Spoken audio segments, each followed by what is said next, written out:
ইতিহাস কোনো রূপকথা নয়, ইতিহাস হলো এক চরম সত্যের দলিল। গত ১.৫ দশকে বাংলাদেশ নামের এই মানচিত্রটি এক দুঃস্বপ্নের মধ্য দিয়ে পার হয়েছে। আমরা দেখেছি রাজনীতির নোংরা খেলায় কিভাবে জনপদ হয়ে এক একটা জীবন্ত কারাগার। মনে আছে ২০১২ সালের রাতটি, যখন সিলেটের রাজপথ কাঁপানো জননেতা ইলিয়াস আলী নিখোঁজ হয়ে গেলেন। তার স্ত্রী সন্তানের ১ দশকের অপেক্ষা আজও শেষ হয়নি। শুধু ইলিয়াস আলী নন, জামাত ও বিএনপির হাজার হাজার নেতাকর্মীকে দমনের নামে ফাঁসিতে ঝোলানো হয়েছে, জেলখানায় পচিয়ে মারা হয়েছে। আয়নাঘর শব্দটা শুনলে আজও মানুষের আত্মা কেঁপে ওঠে, যেখানে বছরের পর বছর সূর্যের আলো দেখেনি এদেশের মানুষ।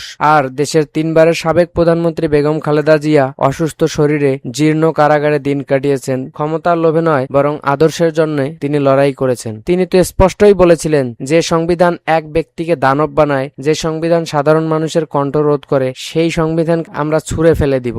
অথচ সেই সংবিধান নিয়েই কেন বিএনপির এত প্রেম জেগে উঠেছে? না, তা হতে পারে না। কারণ আমাদের সামনে আছে ২০২৪-এর সেই জুলাই বিপ্লব। আবু সাইদের বুক পেতে দেওয়া সেই ছবিটা আমাদের মনে করিয়ে দেয়, এ দেশ আর কোনো স্বৈরাচারকে সইবে না। মুগ্ধের সেই চিরচেনা হাসি আর পানির বোতল হাতে সেই শেষ মুহূর্তের ডাক, এগুলো কি শুধু গদি বদলানোর জন্য ছিল? কখনো না। এই রক্ত দেওয়া হয়েছে সিস্টেমের পরিবর্তনের জন্য। সাধারণ মানুষের মতামত আজ পরিষ্কার, তারা আর কোনো নেতার পূজা করতে চায় না। তারা চায় একটি সুন্দর রাষ্ট্র ব্যবস্থা, যে সংবিধানে প্রধানমন্ত্রীকে একচ্ছত্র ক্ষমতা দেওয়া হয়েছে, যা দিয়ে সহজেই যে কেউ স্বৈরাচার হয়ে উঠতে পারে। সেই সংবিধান কি আমাদের জন্য নিরাপদ? অবশ্যই না। আমাদের প্রথম এবং প্রধান দাবি সংবিধান সংস্কার। রাষ্ট্রকে মেরামত করতে হবে আগে। আইন যদি মানুষেরই সুরক্ষা দিতে না পারে, সেই আইনের কোনো মূল্যই নেই।